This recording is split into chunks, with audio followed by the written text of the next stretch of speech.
Dak Prescott followed the Washington football team on Instagram. Did you see this? I did not see this. No, I didn't. Oh, I am kind of bringing this up a little preemptively, but there's been reports about Dallas not being tied to Dak Prescott.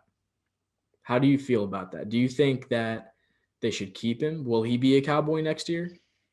If this team wants to win, and this team prioritizes a winning culture, I think they would want to keep Dak on a long deal, long-term contract, in my opinion. Mhm. I mean, this team was once the NFC East champion a couple times when Dak was playing, and then now they're a struggling team in the NFC East. They were awful, and when Dak first went out, they were awful, absolutely atrocious. When you see that receiving core they have of CeeDee Lamb, Mari Cooper, Michael Gallup, it's absolutely phenomenal when Dak plays. That's probably arguably one of the best receiving cores in NFL when Dak is playing. Um, CeeDee Lamb's numbers significantly dropped after Dak got injured. I think his last 100, the 100-yard receiving game was actually against the Giants when Dak got injured. That's the last time he had over 100 yards receiving.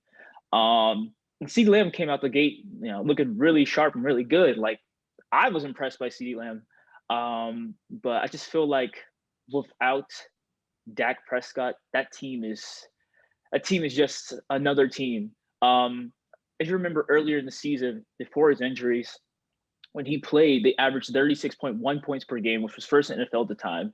They averaged 371.2 passing yards per game, which was also first at the time when he was playing. And then they averaged 488 total yards per game, which was first also in NFL when Dak was playing. Obviously, all those numbers dropped since Dak got injured. As a starter, Dak was 42-7. I mean, it just makes so much sense to keep him. I mean, he's coming off an injury. He gives his heart and soul to that team every single time he plays. To let him go or put him on a franchise tag is so disrespectful at this point. I mean, if Jerry Jones, which I don't think he knows what's going on half the time, if he knew what was best, no offense to Jerry Jones, but he's just frustrating. If he knew what was best, he would keep Dak another year. He'll keep Dak for more than just another year. I mean, he can come back from an ankle injury and play well again. I believe in Dak. He's a great player. Even though I'm a Washington football team fan, I like Dak. So when you said that he started following, the Washington football team, that kind of warms my heart a little bit. We'll get on that later, but Dak's a great player.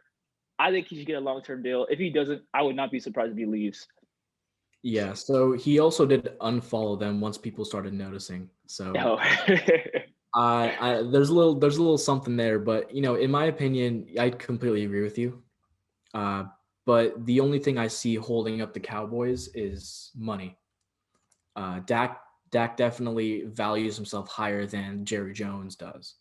And it's so strange that Jerry Jones was kind of willing to break the bank on Ezekiel Elliott and Amari Cooper, but not his star quarterback. It's just strange. I mean, I think if Dak does come back, they have to let go or trade Ezekiel Elliott or Amari Cooper. They have to pick one and just let him go, because that's almost $60 million for like three players, I believe, or 50 or 60 million for three. That's a recipe for a bad roster. Yeah, you're right. Their only option, if they want to compete, their only option is Dak at quarterback right now. They could draft a quarterback and hope for a diamond in the rough like Dak was, but that's just such a swing. I'm not sure if they really want to take that risk. But you know what? I'm going to say Dak's not going to be a Cowboy next year. I'm going to say that. I think something will happen behind the scenes. I think they'll let him go. Something will happen. I think Dak will not be a Cowboy next year. If he is, I won't be surprised though.